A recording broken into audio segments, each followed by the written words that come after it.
Oke, kali ini kita akan mengetahui atau mencari tahu terkait sejarah-sejarah patung yang dan yang katanya itu adalah patung pahlawan dari Lampung Timur Sukadana yang bernama Kiai Haji Hanafi yang sekarang menjadikan maskot di pertigaan lintas timur oleh pemerintah Kabupaten Lampung Timur.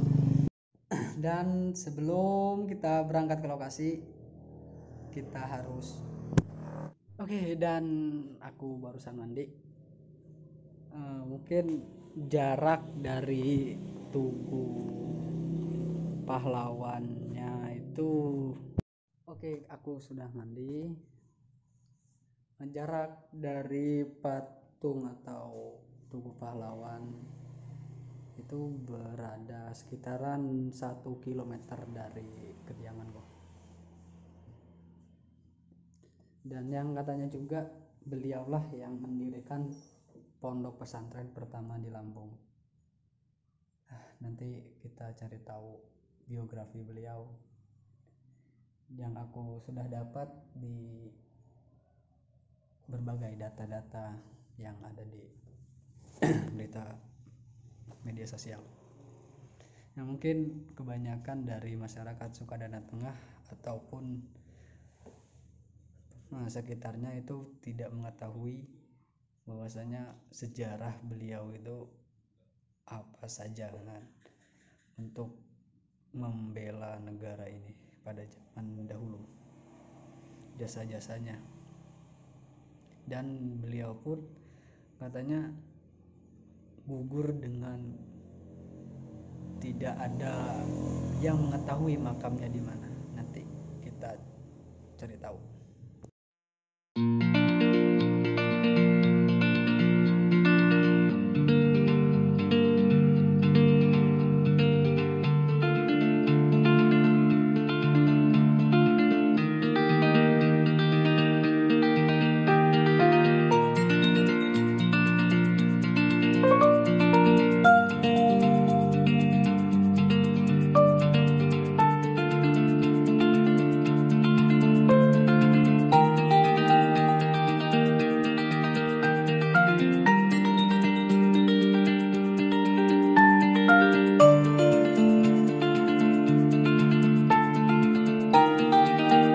Assalamualaikum warahmatullahi wabarakatuh.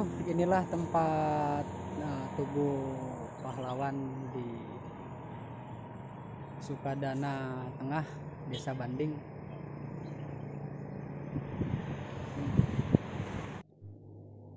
Kiai Haji Ahmad Hanafiyah adalah seorang pejuang kemerdekaan sekaligus ulama berpengaruh dari kota Sukadana, Lampung Timur, Provinsi Lampung.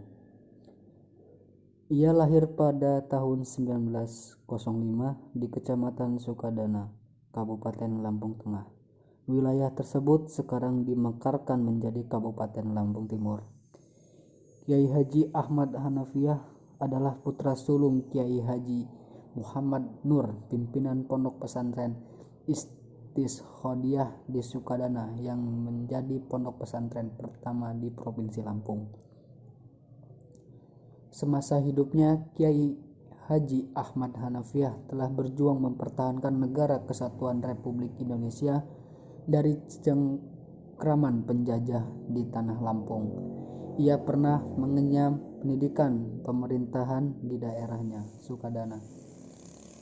Ia belajar agama Islam kepada ayahnya, juga pernah belajar di sejumlah pondok pesantren di luar negeri seperti di Malaysia dan Mekah maupun Madinah.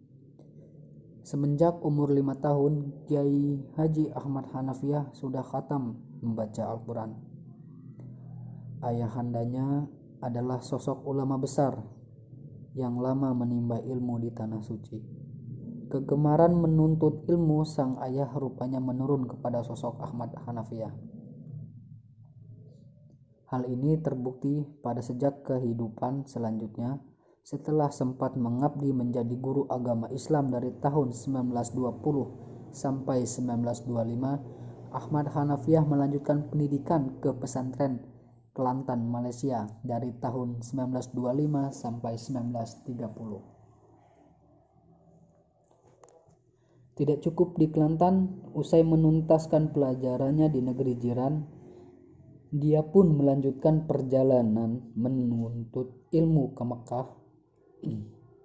Namun, Ahmad Hanafiah tidak langsung mencapai Mekah. Dalam perjalanan menuju Tanah Suci, ia singgah di India dan mendalami ilmu thariqat. Ia sampai di Tanah Suci pada tahun 1930, selanjutnya menuntut ilmu di Masjidil Haram hingga tahun 1936. Ahmad Hanafiah telah menunjukkan kepemimpinannya sejak beliau jiwa itu harus ada dan berkembang dalam dirinya. Bahkan saat belajar di Tanah Suci, hal itu dibuktikan dengan kemampuannya selama 2 tahun menjadi ketua himpunan pelajar Islam Lampung di kota Mekah, Arab Saudi.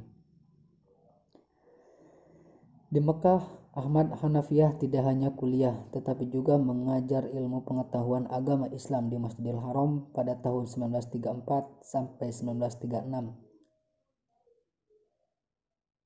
Sekembalinya di Indonesia, ia aktif sebagai mubalik di Lampung dan menjadi ketua Serikat Dagang Islam (SDI) wilayah Kewedaan Sukadana pada tahun 1937 sampai 1942.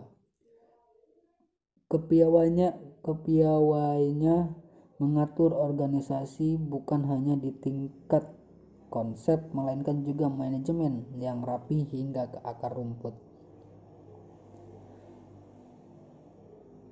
Konsep Serikat Dagang Islam diterapkannya bersama umat Islam di Sukadana dengan mengelola usaha-usaha akar rumput, usaha mebel, home industri sabun, bahkan rokok kretek pun digalakannya. Selain itu, Ahmad Hanafiah juga mengelola lembaga pendidikan.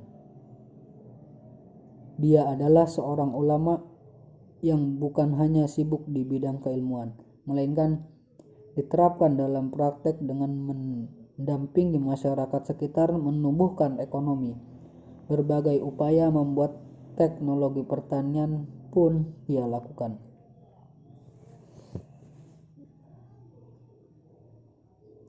Selain itu, Kiai Haji Ahmad Hanafiah juga sosok ulama yang produktif dalam menghasilkan karya-karya yang abadi hingga kini masih terjaga, yaitu Kitab Al-Hujjah dan Kitab Tafsir Ad-Dohri. Kedua kitab ini adalah bukti intelektualitas sang ulama yang diwariskan untuk generasi selanjutnya. Perjuangan melawan penjajah agresi Belanda tahun 1947 dengan melancarkan serangan serentak kepada sejumlah daerah di Indonesia, termasuk Provinsi Sumatera Selatan. Saat itu, Belanda pun mulai menyerang Lampung yang menjadi bagian dari Karesidenan Sumatera Selatan melalui jalur darat dari Palembang. Mereka sempat mendapat perlawanan dari Kesatuan Tentara Nasional Indonesia, meskipun akhirnya kota Baturaja dapat dikuasai Belanda. Agresi tersebut memicu perlawanan Laskar Rakyat bersama TNI terhadap Belanda dalam pertempuran di Kemarung. Kemarung adalah suatu tempat hutan belakar yang terletak di dekat Baturaja ke arah Martapura, Sumatera Selatan. Disinilah terjadi pertempuran hebat antara Laskar Rakyat melawan Belanda. Perlawanan Laskar Rakyat tergabung dalam barisan Hizbullah dan Sabilillah yang bersenjatakan golok. TNI dan Laskar Hizbullah yang berencana menyerang Baturaja setelah dibocorkan mata-mata sehingga personil TNI mundur ke Martapura, sedangkan pasukan Laskar Hizbullah yang tengah beristirahat di Kemarung disergap Belanda dan terjadilah pertempuran hebat. Anggota Laskar Hizbullah banyak yang gugur dan tertawan, sementara Kiai Haji Ahmad Hanafiah ditangkap hidup-hidup, kemudian dimasukkan ke dalam karung dan ditenggelamkan di Sungai Ogan. Karena itu hingga sekarang makamnya tidak diketahui. Catatan peristiwa sejarah lainnya mengungkap bahwa Kiai Haji Ahmad Hanafiah dikenal pemberani, ditakuti, dan disegani lawan. Ia dikabarkan kebal peluru. Ia juga sosok komandan Laskar Hizbullah yang rendah hati dan tidak mau menonjolkan diri. Ia selalu berjuang tanpa pamrih. Ia diakui juga sebagai tokoh agama, ulama, pejuang, politisi, dan komandan perang yang dikenal sebagai Laskar Golok karena mereka selalu bersenjata golok Ciomas saat bertempur. Kiai Haji Ahmad Hanafiah memiliki sejumlah pengalaman, di antaranya pada masa penjajahan Jepang ia menjadi anggota Chow Sang Kiai di Presiden Lampung tahun 1945 sampai 1946. Ia pun menjadi ketua Partai Masyumi dan pimpinan Hizbullah Kewedanan Sukadana. Ia lalu menjadi anggota DPR Kepresidenan Lampung pada tahun 1946 sampai 1947. Ia merangkap kepala bagian Islam pada kantor Jabatan Agama Kepresidenan Lampung sejak awal 1947. Puncaknya, Kiai Haji Ahmad Hanafiah gugur di medan perang dalam upaya mempertahankan kemerdekaan RI dari agresor Belanda menjelang malam 17 Agustus 1947 di Front Kemerung, Batu Raja, Sumatera Selatan.